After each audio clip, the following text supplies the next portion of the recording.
इथून जन्माला येतो. सोडा ना आमची पोरं दुनियेच्या या आभाळात. घर तुझा तो, वार तुझा तो, तुझा तो विश्व घडव. सांगा ना त्याला, बघा घडतायत का नाही. आम्ही जेवढ्या जेवढ्या महापुरुषांच्या गाथा सांगतो ती सगळी संघर्षातनं तयार झालेली माणसं आहेत. चांगली परिस्थिती उपजत गुणांना कधीच बाहेर येऊ देत नाही. तुमच्यातले गुण बाहेर काढायचे असतील तर परिस्थिती खडतरच हवी. ही सगळ्यात महत्वाची गोष्ट आहे, सगळ्यात महत्वाची. आमच्या मुलांना सांगा तुमची भूक कुठली आहे, काय हवंय तुम्हाला. 10वीच्या परीक्षेच्या वेळेला तालुक्याच्या गावी परीक्षा म्हणून भीमराव आंबेडकरांना त्यांचे वडील रामजी बाबा घेऊन तालुक्याच्या ठिकाणी आले. आईला सोबत आणणं शक्य नव्हतं, ते परवडणारच नव्हतं. रामजी बाबा म्हणाले मी स्वयंपाक करत जाईन, भीमराव तुम्ही फक्त अभ्यासाकडे लक्ष द्या. पेपर सुरू झाले. भीमराव पेपर द्यायला गेले, दुपारी पेपर देऊन परत आले. वडील म्हटले जेवून घ्या आणि अभ्यासाला बसा. भीमराव ताटावर बसले, जेवायला लागले. जेवता जेवता त्याने वडिलांना विचारलं बाबा तुम्ही नाही जेवत. रामजी बाबा म्हणाले तुमचं होऊ द्या, तुमचं जेवण झालं की मग मी जेवतो. भीमराव जेवण आटोपते झाले आणि अभ्यासाला गेले. दुसऱ्या दिवशी पुन्हा पेपरला गेले, पेपर देऊन आले, जेवायला बसले. जेवता जेवता पुन्हा वडिलांना विचारलं बाबा तुम्ही नाही जेवत. रामजी बाबा म्हणाले तुमचं होऊ द्या, तुमचं झालं की मी जेवतो. तिसरा चौथा 5वा दिवस असंच होत राहिलं. 6व्या दिवशी पेपर देऊन भीमराव आले, जेवायला बसले. जेवता जेवता त्यांनी वडिलांना विचारलं बाबा तुम्ही नाही जेवत. आणि रोजच्या सारखं वडिलांनी सांगितलं तुम्ही जेवून घ्या, तुमचं झालं की मी जेवतो. पण जेवणाऱ्या बाबासाहेबांच्या लक्षात आलं मी रोज हा प्रश्न विचारतो आणि रोज बाबा सांगतात तुमचं होऊ द्या, तुमचं झाल्यावर मी जेवतो. पण गेले 5 दिवस मी पाहतोय माझं जेवण झाल्यानंतर टोपलीत भाकरीच शिल्लक राहत नाही, तर माझ्या नंतर माझे वडील खातात काय. त्याने रामजी बाबांना विचारलं बाबा मी रोज तुम्हाला विचारतो तुमचं जेवण आणि तुम्ही मला सांगता की तुम्ही जेवून घ्या, तुमचं झाल्यावर मी जेवतो. पण बाबा माझं जेवण झाल्यावर टोपलीत भाकरीच शिल्लक राहत नाही, तर माझ्या नंतर तुम्ही खाता काय, तुम्हाला भूक नाही का लागत. आणि तसे रामजी बाबा म्हणाले भीमराव माझी भूक या भाकरीनं भागणारी नाही. तुम्ही एवढे मोठे हो, एवढे मोठे हो की तुमच्या त्या मोठेपणाकडे बघूनच माझी भूक थांबेल. माझी भूक अन्नानं नाही, माझी भूक तुमच्या ज्ञानानं शमेल. भीमराव एका पित्याची भूक होती आपला पुत्र मोठा व्हावा. का घडले डॉक्टर बाबासाहेब आंबेडकर. गरिबी होतीच हो, पुस्तकं घ्यायला पैसे नव्हते. पण अमेरिकेच्या कोलंबिया विद्यापीठात जर गेला तर आजही तिथल्या प्रवेशद्वारावर लिहिलं आहे शतकातील सर्वोत्तम विद्यार्थी डॉक्टर बाबासाहेब आंबेडकर. खडतर परिस्थितीच घडवते तुम्हाला, संघर्षच मोठा करतो तुम्हाला. आमची पोरं गरुड बनवायची असतील ना त्याला त्याचे पंख फिरवू द्या, त्याला काळावर स्वार होऊ द्या, त्याची शक्ती त्याला मिळवू द्या, तेव्हा तो भराऱ्या घेईल. हे सगळ्यात महत्वाचं आहे. कर्ज याच आहे ते. जगात अशक्य काहीच नसतं, काहीच नसतं. एक गोष्ट कायम सांगतो, या जगात दुसरा कुणीच तुमचा पराभव करू शकत नाही. या जगात फक्त तुम्हीच तुमचा पराभव करू शकता. या जगात दुसरा कुणीच तुम्हाला विजयी करू शकत नाही. या जगात फक्त तुम्हीच तुम्हाला विजयी करू शकता, दुसरं कुणी नाही. तुमच्या यशाचं कारण पण तुम्ही असता, तुमच्या अपयशाचं धनी सुद्धा तुम्हीच असता. माणसं विनाकारण सबबी सांगतात आमची परिस्थिती नव्हती हो, तू गप. मला भयान राग येतो असल्या माणसांचा. आमची परिस्थिती नव्हती हो. परिस्थिती माणसाला घडवती नाही, परिस्थिती माणसाला बिघडवती नाही. माणूसच परिस्थिती घडवतो आणि माणूसच परिस्थिती बिघडवतो. ही सगळ्यात मोठी वस्तुस्थिती आहे. जे सबबी सांगतात ते कधीच विजेते होत नाहीत, आणि जे विजेते होतात ते कधीच सबबी सांगत नाहीत. ही सगळ्यात मोठी गोष्ट आहे. कारण देऊच नाही. आमच्या पोरांना ते सांगावं उगाच काहीतरी कारण सांगायची, काहीतरी सबब द्यायच्या. आपलं अपयश लपवण्याचा हा प्रकार असतो, आपल्या कमतरता लपवण्याचा हा प्रकार असतो. कमतरताना बलस्थान बनवाना अडचण काय आहे? न्यूटनला गणित आणि भौतिकशास्त्र अजिबात आवडत नव्हतं. जेम्स वॅटला त्याच्या शाळेनं मूर्ख ठरवलं होतं. डार्विनला अक्षरशः त्याची शाळा वैतागली होती. एडिसनला त्याच्या शाळेनं काढून टाकलं होतं. पण तरी यांनी स्वतःच्या कमतरतांच्या उरावर पाय ठेवून स्वतःच्या बलस्थानाच्या जोरावर कर्तृत्वाचा ध्वज फडकावला. घडवता येत, हवं ते घडवता येत. वर्गात गुरुजी वह्या तपासत होते. एका मुलाजवळ गेले, वही कुठं आहे? मुलगा म्हटला घरी राहिले. हात पुढे कर, हात पुढे कर. आणि गुरुजींनी छडी मारला, हात उगारला. त्याच वेळी त्यांचं लक्ष त्या पोराच्या हाताकडे गेलं आणि उगारलेली छडी गुरुजींनी खाली घेतली. तुला मारून पण काय उपयोग नाही, तुझ्या हातावर विद्येची रेषाच नाही, काय उपयोग आहे मारून तुला? त्या पोराला काय कळे ना, हातावर विद्येची रेषाच नाही. त्याच्या डोळ्यातला खळदिशी अश्रू उगळला आणि त्यानं गुरुजींना विचारलं, गुरुजी हातावर विद्येची रेषा कुठं असते? गुरुजींनी दाखवलं, इथं इथं इथं विद्येची रेषा असते. त्या पोराला मूठ घट्ट आवडून सरदिशी वर्गाबाहेर गेला. 5 मिनिटांनी वर्गात आला तर त्याचा सगळा हात रक्ताळला होता. गुरुजींनी विचारलं, काय केलंस? आणि तो मुलगा म्हणाला, गुरुजी नशिबानं जी विद्येची रेष माझ्या हातावर काढली नाही, ती बाहेर जाऊन मी चाकून काढून आलोय. आता मला विद्या घेण्यापासून कुणीच रोखू शकणार नाही. स्वतःच्या हातावर चाकून विद्येची रेष काढणारा तोच पोरगा पुढं व्याकरणाचार्य पाणिनी म्हणून प्रसिद्धीस आला. जिद्दीच्या बळावर वाटेल तर कमावता येतं, वाटेल तर मिळवता येतं. फक्त ठरवायला हवं तुम्ही, बस, बाकी काही नाही. तुमचं ध्येय ठरलं ना की तुमच्या सगळ्या शारीरिक मानसिक ऊर्जा त्या ध्येयाच्या प्रती केंद्रीभूत करा. बस, सगळं विश्व तुमच्या मदतीला उभा राहतं. मग काहीच अडचण नाही. फक्त ठरवा तर, ठरवायला हवं. आमची अडचण काय, आम्ही ठरवतच नाही, निर्णयच घेत नाही. तुम्हाला माहितीये चंद्रावर पहिलं पाऊल कुणी ठेवलं? कुणी ठेवलं? आपण तर बाबा नाही, दुसऱ्या कोणाचं माहित नाही. कुणी ठेवलं? नील आर्मस्ट्रॉंगनं चंद्रावर पहिलं पाऊल ठेवलं. पण खरंच नील आर्मस्ट्रॉंगच चंद्रावर पहिलं पाऊल ठेवणार होता का? नाही, तो नव्हता ठेवणार. त्या चांद्रयान मोहिमेचा मुख्य पायलट होता तो एडविन सी अल्डारिन. अमेरिकन वैमानिक होता, स्पेस वॉकिंगचा त्याला अनुभव होता, म्हणून त्याची निवड केली होती या चांद्रयान मोहिमेसारखी एडविन सी अल्डारिन. आणि त्याचा सहाय्यक पायलट आहे तो आहे हा नील आर्मस्ट्रॉंग. तो नौसैनिक होता अमेरिकेतला, स्पेस वॉकिंगचा त्याला अनुभवच नव्हता. तो सहाय्यक पायलट आहे एडविन सी अल्डारिनचा. अपोलो नावाचं चांद्रयान ज्यावेळी चंद्रावर पोहोचलं त्यावेळी स्पेस सेंटर मधनं पहिला संदेश गेला, पायलट फर्स्ट. म्हणजे आता पायलटनं उतरा, चंद्रावर उतरा, पायलट फर्स्ट. पायलट फर्स्ट म्हणल्यावर मुख्य पायलट एडविन सी अल्डारिन पुढे झाला आणि चंद्रावर पाय ठेवायच्या आधी त्याच्या मनात विचारांचा गोंधळ सुरू झाला. मी चंद्रावर पाय ठेवला आणि मी जळूनच गेलो तर? मी चंद्रावर पाय ठेवला आणि तिथल्या गुरुत्वाकर्षणानं मला खिचूनच घेतलं तर? मी चंद्रावर पाय ठेवला आणि मी भरकटलोच तर? तो त्या विचारातच अडकला. तोपर्यंत स्पेस सेंटर वरनं दुसरा संदेश आला, को पायलट नेक्स्ट. आणि नील आर्मस्ट्रॉंग पुढे झाला आणि कुठलाही विचार न करता त्याने चंद्रावर पाय ठेवला.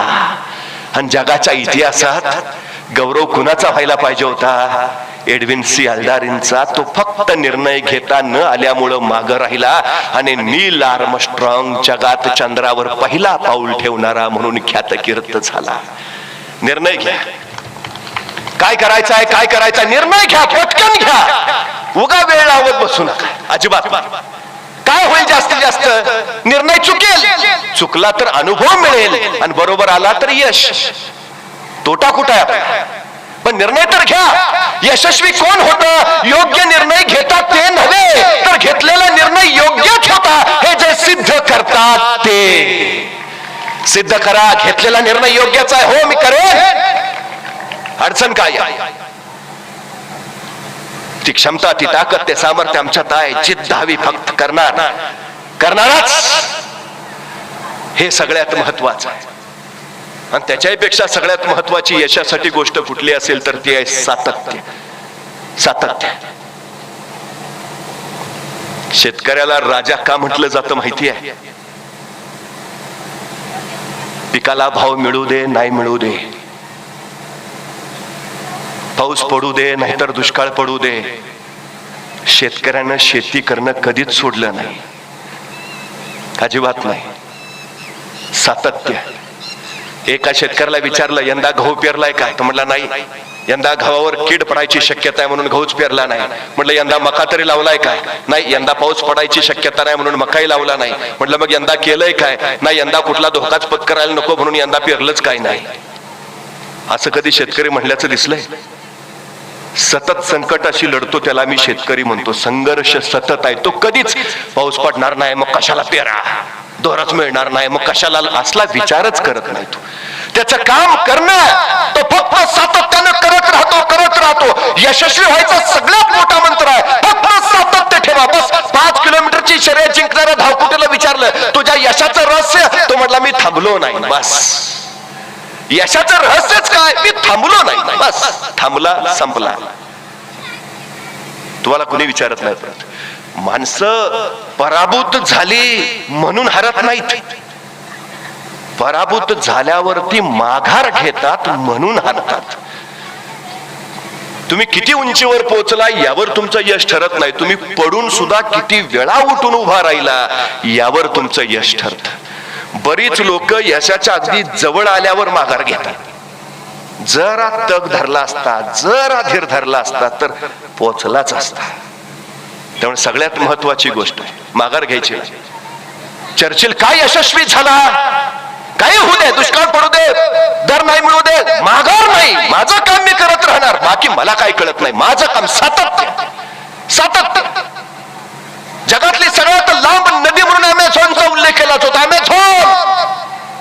अमेझॉनच्या उगमाला फक्त एक थेंब पाणी पडतं आणि 2 थेंबातलं अंतर 7 सेकंदाचं आहे. दर 7 सेकंदानंतर एक थेंब पडतो. पण गेली हजारो वर्ष हा नेम चुकला नाही. दर 7 सेकंदाला एक थेंब आणि त्या एका थेंबातनं ती अमेझॉन नदी तयार झाली. तुम्हाला वाटतंय एवढंस काय नाही केलं तर का? त्याच्यातनंच पुढं सगळं मोठं होणार आहे. कृती महत्वाची आहे, करत राहा. सातत्य महत्वाचा. एक थेंब वज्रासारख्या कठीण पत्थरावर पडत राहतो आणि पत्थरालाही भेट पाडतो. ती पाण्याच्या थेंबाची ताकद नाही, ती सतत सतत सतत पडत राहते. तिच्या त्या सातत्याची ताकद आहे. सातत्य. कुणी म्हणतं मला बुद्धी नाही. चांगलं आहे ना, विद्वान व्हायला तुला मिळालेली ही सर्वोत्तम संधी आहे. आम्ही गरीब आहे. चांगलं आहे ना, श्रीमंत व्हायला तुला मिळालेली सर्वोत्तम संधी आहे. कमतरतेला अडचणी समजू नको, संधी समजाने पुढे चाला. ठोक्या टाकत राहा, काम करत राहा. एकतर दरवाजा तरी फुटेल नाहीतर उघडेल तरी धडका मारत राहा. सगळ्यात महत्वाचं ही आहे. मी नेहमी एक गोष्ट सांगतो. एक राजा होता. तर राजाच्या समोर 2 कैदी आणले. राजाला आरोप विचारले, आरोप ऐकले आणि शिक्षा सुनावली. मरेपर्यंत फाशी. फाशीची शिक्षा ऐकल्याबरोबर एक कैदी तिथंच चक्करून बेशुद्ध झाला. दुसरा कैदी मात्र न्यूटन असल्यासारखा विचार करत बसला होता. पहिला शुद्धीवर आला तरी दुसरा न्यूटनच. पहिल्याला काय कळे ना. मग त्याने त्याला विचारलं, तू शिक्षा ऐकली नाही का? तो ऐकली ना. अरे मग फाशीची शिक्षा झाली आपल्याला, तुला भीती नाही वाटत? तो भीतीचं सोड रे. गेले वर्षभर माझा उडणारा घोडा तयार करायचा प्रयोग चाललाय. प्रयोग अंतिम टप्प्यात आहे. आता काही दिवसात माझा घोडा आकाशात उडेलच. पण नेमकी फाशीची शिक्षा झाली. मला ते फाशीचं काय नाही रे, आता माझ्या प्रयोगाचं काय होणार त्याची मला काळजी आहे. त्या कायद्याला काय कळेच ना. म्हटलं उडणारा घोडा, घोडा कधी उडतो का? ते सांगतोय ना, प्रयोग अंतिम टप्प्यात आहे. काही दिवसात माझा घोडा आकाशात उडेल, पण नेमकी फाशीची शिक्षा झाली. त्यांची चर्चा राजाने ऐकली. राजा म्हणला काय काय काय म्हणला? उडणारा घोडा, घोडा कधी उडतो का? डोक्यावर पडलाय काय? तसं तो कैदी म्हटला, महाराज मरणारा माणूस खोटं नाही बोलत. फाशीची शिक्षा दिली मला, कशाला खोटं सांगेल? गेले वर्षभर माझा प्रयोग चाललाय, प्रयोग अंतिम टप्प्यात आहे. आता काही दिवसात माझा घोडा आकाशात उडेलच, पण नेमकी तुम्ही मला ही फाशी. महाराज महाराज माझ्या घोड्याचं बाजूला ठेवतो, मला फक्त 1 वर्ष द्या. ह्या 1 वर्षात मी तुमच्या घोड्याला आकाशात उडायला शिकवू शकतो. आता राजाला प्रश्न पडला. म्हटलं असं तसं मरणारच आहे, पण जर दिलंच ह्याला 1 वर्ष आणि लागलाच आपला घोडा आकाशात उडायला, तर ह्या जगात आपण एकमेव राजे ज्याच्याकडे उडणारा घोडा आहे. राजा म्हणला ठीक आहे ठीक आहे ठीक आहे, चल. दिलं दिलं दिलं, तुला 1 वर्ष दिलं. राजाने दिलं ना त्याला 1 वर्ष. पण त्या पहिल्या कायद्याला काही कळेना. तुला परत विचारलं, घोडा खरंच उडतो? तसं तो कैदी म्हणला, घोडा उडतोय. आणि मग राजाला खोटा का सांगितलंस? हे बघ, तू तुझं आजचं मरण फक्त उद्यावर ढकलतोय. तसं तो कैदी म्हणला, हे बघ, मी माझ्या जगण्याचे पर्याय तयार करतोय. मतलब मतलब मतलब या 1 वर्षात काही घडू शकतं. म्हणजे ह्या 1 वर्षात मला फाशी देणारा राजाच मरू शकतो. आणि तो नाही मेला तर माझा नैसर्गिक मृत्यू होऊ शकतो. आणि तो पण नाही मेला तर ज्या राजाच्या घोड्याला आकाशात उडायला शिकवायचा आहे तो घोडा मरू शकतो. आणि तो पण नाही मेला तर घोडा खरंच उडू शकतो. अरे काही घडेल ना. 1 वर्ष आहे माझ्याकडे. मी आता कशाला म्हणू, मी आता पराभव कशाला स्वीकारू. मी लढत राहीन जोपर्यंत मी जिंकत नाही तोपर्यंत मी झुंजत राहीन. एकदा ध्येय ठरलं ना, चालत राहा. जोपर्यंत जिंकत नाही तोपर्यंत पुढे जात राहा. झेपावता येत नाही, उड्या मारत जा. उड्या मारता येत नाही, पळता येत नाही, चालत जा. चालता येत नाही, रांगत जा. रांगता येत नाही, सरपटत जा. सरपटता येत नाही, घसरत जा. पण जा. पुढे यश स्वागताला उभा आहे. तू फक्त जा. मिळतं हो, हवं ते मिळतं. फक्त सातत्य हवं. सातत्य. दुसरं काही नाही. आमच्या पोरांना ते सांगा, यशाला शॉर्टकट नसतोच. कष्ट आणि परिश्रम हेच तुम्हाला शिखरावर पोहोचवतात, विलक्षण ताकदीनं उभा करतात. ही सगळ्यात महत्वाची गोष्ट आहे. मी मगाशी फाउंडेशनचे बाकीच्या कार्यक्रमाच्या उपक्रमाच्या बाबतीत सुद्धा माहिती घेत होतो. आम्ही येता वृक्षारोपण केलं. ही सगळ्यात महत्वाची गरज आहे. एक 70-75 वर्षाचे आजोबा परवा झाड लावताना दिसले. मग त्यांना विचारलं, आजोबा काय करताय? म्हटले आंब्याचं झाड लावतोय. म्हटले आता काय उपयोग आहे? आता काय तुम्ही आंबे खायला राहणार आहे का तोपर्यंत? आजोबा म्हटले, माझ्यासाठी नाही, माझ्या नातवासाठी लावतोय. पण मी जर आज झाड लावलं नाही तर माझ्या नातवाला आंबे मिळणार नाहीत. ही वस्तुस्थिती आहे. उद्याच्या पिढीच्या भविष्याची व्यवस्था आजच करून ठेवावी लागेल. ती सगळ्यात महत्वाची आहे. 1 वर्षाची व्यवस्था करायची असेल तर धान्य पेरा. 10 वर्षाची व्यवस्था करायची असेल तर झाडं पेरा. आणि 100 वर्षाची सोय करून ठेवायची असेल तर माणसं पेरा. ह्या 3 गोष्टी फार महत्वाच्या आहेत. मला आनंद याचा आहे की हे फाउंडेशन या 3ही गोष्टी करत आहे. उद्याची संपन्न माणसं घडवत आहे. खर तर जाधव मोलाई पयांग नावाचा 12 वर्षाचा पोरगा आसाममध्ये प्रचंड महापूर आला आणि अफाट जंगल आडवं करून गेला. त्या जंगलामध्ये पाखरं किलबिलायची, ज्या जंगलामध्ये वारा शिळ घालायचा, ज्या जंगलाला अडखळून पाऊस धो पडायचा,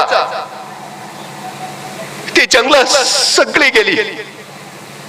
वाळवंट झालं पुरतं. तो 12 वर्षाचा पोर व्याकुळला, पिवळला. घरात आईला म्हणाला, आई वाळवंट झालंय का सगळं? आपण झाड लावायला हवं.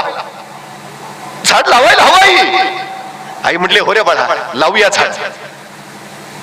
पण आई आपल्या कामात रंगून गेली. मग वडिलांकडे गेला, बाबा झाडं लावायला हवीत बाबा. बाबा म्हटले, लावूया रे, पावसाळा आला की लावूया आपण. वडील विसरून गेले. गावच्या सरपंचाकडे गेला, वाळवंट झालंय, केवढं जंगल होतं तिथं, एकही पक्षी बिरकत नाही. सरपंच काका, झाडं लावूया. हो लावूया. वरनं झाडं आली की मी लगेच सांगतो, मग लावूया. तो वन खात्याच्या अधिकाऱ्यांकडे गेला, झाडं लावूया हो, झाडं लावायला हवी. अधिकारी म्हणले, हो आम्ही प्रस्ताव पाठवलाच आहे, मंजूर झाला की लगेच झाडं लावूया. तो 12 वर्षाचा पोरगा मंत्रालयात पोहोचला, झाडं लावूया. अरे हो, लावायचीच आहे, विषयच नाही, लावायचीच आहे. दिवस जात राहिले. हा 12 वर्षाचा पोर व्याकुळ होत राहिला. आणि अखेर त्याने ठरवलं, कोणी लावेल न लावेल, कोणी मदतीला येईल न येईल, पण मी जर आज झाडं लावली नाही तर उद्या माझ्या माथ्यावर मला सावली दिसणार नाही. अजिबात नाही. मी सुरुवात करेन आणि वयाच्या 12व्या वर्षी त्यांनी रोज एक झाड लावायला सुरुवात केली. रोज एक झाड लावायचं आणि रोज एक झाड जगवायचं. रोज 1 वर्ष, 2 वर्ष, 3 वर्ष, 4 वर्ष, तब्बल 35 वर्ष तो सातत्याने रोज एक झाड लावत राहिला. रोज एक. आणि अखेर 1307 एकरवर जगातलं सगळ्यात घनदाट जंगल उभा राहिलं. हे फक्त एका पोरानं केलेली करामत आहे. एका पोरानं रोज एक झाड, रोज एक झाड. 35 वर्ष जिथं वाळवंट होतं तिथं जगातलं सगळ्यात घनदाट जंगल उभा राहिलंय, ज्याला मोलाई फॉरेस्ट म्हणून ओळखलं जातं. आणि या जाधव मोलाई पायांगला फॉरेस्ट मॅन म्हणून पद्मश्रीनं गौरवलं जातं. तुम्ही कोण आहात काही फरक पडत नाही, तुम्ही काय करता हे फार महत्वाचं आहे. आमची अडचण काय माहिती आहे? एखाद्याला म्हटलं ना, चल ना गावासाठी काहीतरी करूया, करूया की, पण मी एकटा येऊन काय होणार, बाकीचे नकोत का? मग आम्ही त्याला तिथंच सोडतो, बाकीचे गोळा करायला जातो, बाकीचे गोळा करून मग त्याच्याकडे येतो. चल आता आलेत बाकीचे, मग आहेत ना बाकीचे, मी नाही आलं म्हणून काय होत आहे? नाही. एक माणूस अफाट क्रांती करू शकतो. गाव पैशाने मोठा होत नाही, गाव लोकसंख्येने मोठा होत नाही, गाव आकाराने मोठं होत नाही, गाव तुमच्या गावात किती मोठी माणसं जन्माला आली याच्यावर मोठं होत. उद्याची पिढी मोठी होऊ द्या, उद्याची पिढी घडवू द्या. त्यांना घडवणं हे तुमचं आमचं सगळ्यांचं काम आहे. ही सगळ्यात महत्वाची गोष्ट आहे. आपण सगळे मिळून ते कराल असा निश्चितपणे आशावाद आहे. एका ठिकाणी आग लागली होती आणि एक चिमणी विलक्षण धडपड करत होती. ती चोचीत पाणी घ्यायची, आगीवर नेऊन टाकायची, चोचीत पाणी घ्यायची, आगीवर नेऊन टाकायची. तिची धडपड एका कावळ्यानं बघितली आणि कावळा त्या चिमणीला म्हणाला, ग चिमणे, तू केवढी, तुझी चोच केवढी, त्या चोचीत पाणी बसणार किती आणि ती आग विझणार तरी किती, कशाला धडपड करते? त्यावेळी ती चिमणी म्हणली, हे बघ, माझ्या या धडपडीनं ही आग विझेल का नाही ते मला माहिती नाही, पण ज्यावेळी या आगीचा इतिहास लिहिला जाईल त्यावेळी आग लावणाऱ्यात नाही, आग विझवणाऱ्यात माझं नाव लिहिलं जाईल, एवढं मात्र मला कळतं. ज्ञानदीप संस्कारम फाउंडेशन जेव्हा जेव्हा या परिसराचा, मातीचा, उद्याच्या यशाचा इतिहास लिहिला जाईल, तुमचं नाव त्यात अग्रक्रमानं घेतलं जाईल. मी आपल्या सगळ्यांचं त्यासाठी मनपूर्वक कौतुक करतो, अभिनंदन करतो. खरं तर बराच वेळ बोलतोय, तुम्ही बराच वेळ ऐकताय. मकर संक्रांतीला तिळगुळ घ्यान गोड बोला असं म्हणायची आपल्याकडे पद्धत आहे. म्हणजे मी वारंवार असं सांगतो की बोलणं 2 वेळा शिकावं लागतं. एक जन्माला आल्यावर आणि दुसरं जग जिंकायला निघाल्यावर. जन्माला आल्यानंतरचं बोलणं साऱ्यांनाच जमतं, पण जग जिंकणारं बोलणं ज्याला जमतं त्याला घडता येतं. ही सगळ्यात मोठी वस्तुस्थिती आहे. लहान मूल घरात जन्माला आलं की ते कधी बोलतोय असं आमचं होतं. तो कधी बोलतोय आणि आमच्यासारखा बोलायला लागला की मग हा कधी थांबतोय असं लोकांचं होतं. हा सगळ्यात मोठा फरक आहे. एका वक्त्याचं भाषण असंच लांबलेलं, इतकं लांबलेलं की तुम्ही कसे काय बसून आहे मला प्रश्नच पडलाय. पण त्या वक्त्याच्या पुढची सगळी माणसं उठून गेली. 2 माणसं मात्र घट्ट फेविकॉलनं चिटकवल्यासारखी बसलेली. वक्ता बोलता म्हणाला, खरे श्रोते तुम्ही, खरे रसिक तुम्ही, सगळी उठून गेली पण तुम्ही काय जागचे हल्ला नाही मांडलं तुम्हाला. त्यावेळी बसलेली दोघं म्हटली, तुमचं ऐकायला थांबलोय, अशातला भाग नाही. तुम्ही ज्या सतरंजी उभा आहे ती सतरंजी आमची आहे. एकदाच उरका म्हणजे आपलं जायला मोकळं झालो. आता कुणाचे पाय कुणाच्या सतरंजीत अडकलेत मला फारशी कल्पना नाही, पण तुम्ही थांबला हे खरं आहे. पण त्याच्या भाषणाला दोघं थांबलेली, पण पुढच्या भाषणाला एकच जण थांबला. वक्ता बोलत होता आणि पुढचा एक जणच अगदी ऐकत होता. वक्तालाही आनंद वाटला. वक्ता बोलता म्हणाला, खरे श्रोते तुम्ही, खरे रसिक तुम्ही, सगळे उठून गेली पण तुम्ही जागचे हल्ला नाही मांडलं तुम्हाला. पुढचा ऐकणारा म्हणला, तुमचं ऐकायला थांबलोय, अशातला भाग नाही. तुमच्या नंतर बोलणारा वक्ता मी आहे म्हणून मगापासून बसलोय. आता मला असं वाटतंय की माझ्या नंतर कुणी नसेल असला तर थांबला तर अडचण नाही, पण तिसऱ्या एका वक्त्याचं भाषण असंच लांबलं, इतकं लांबलं, इतकं लांबलं, इतकं लांबलं. मगाशी दोघं एक जण तरी बसलेले, याच्या भाषणाला एकही जण थांबला नाही, तरी वक्त्याचं बोलणं चालूच आहे, चालूच आहे. वक्ता थांबायचं काही नाव घेईना. मग मगाशी ऐकायला आलेला, आता घरात गेलेला आणि बायकोनं कोथिंबिरीची जुडे आणायला बाजारात पाठवलेला एक सद्ग्रस्त पुढनं निघाला होता. बोलणाऱ्यानं बोलता बोलता त्याला बघितलं आणि वक्ता बोलता बोलता म्हणाला, तरी मला वाटलंच तुम्ही परत याल, मला खात्रीच होती, खरे श्रोते तुम्ही, खरे रसिक तुम्ही. तसा निघालेला माणूस म्हटला, तुमचा ऐकायला आलोय अशातला भाग नाही, बायकोनं कोथिंबीर आणायला बाजारात पाठवलंय म्हणून निघालोय. पण बास की राव म्हणायचं, किती बोलायचं, भिंतीवरचं घड्याळ तरी बघायचं, किमान हाताकडे तरी लक्ष द्यायचं. तसा वक्ता म्हणाला, हातात घड्याळ नसल्यामुळे जरा अडचण झाली. तो पुढचा म्हणला, घड्याळाचं जाऊ द्यावं राव, भिंतीवरचं कॅलेंडर तरी बघायचं, पान उलटायची पाळी आली तरी तुमचं चाललंच आहे. तरी काय त्या वक्त्याच्या डोक्यात प्रकाश पडेना, त्याचं आपलं बोलणं चालूच आहे आणि वक्ता थांबायचं नावच घेईना. असं म्हटल्यावर मात्र 4-2 माणसं अशीच पुढनं काट्या फिरवत येताना दिसली आणि काट्या फिरवत येणारी माणसं बघितल्यावर मग मात्र वक्त्याचं अवसान गळालं. म्हटलं आता जागेवर थांबतो, एक शब्द पुढे बोलत नाही, पण नको काट्या विट्यात असलं काय. पण माणसं पुढंच येत होती. वक्ता परत परत सांगतोय, सांगितलं ना थांबतो म्हणलंय ना, आता एक शब्द पुढे बोलत नाही, पण नको काट्या विट्यात असली काय. माणसं पुढंच येत होती. शेवटी याने गया, अहो सांगितलं ना, आता नाही थांबत, एक शब्द बोलत नाही, थांबतो इथंच, पण नको काट्या विट्यात असलं काय. तर काट्या फिरवत येणारी माणसं म्हणली, नाही नाही तुमचं चालू राहू द्या, तुम्हाला मी काय करणार नाही, तुम्हाला इथं कुणी आणलंय त्यांना आम्ही शोधतोय. तर आता मला इथं आणणारी माणसं तुमच्यातलीच आहे, काय हिशोब असला तर तुमचा तुम्ही बघून घ्या, तोर तर रजा द्या. धन्यवाद.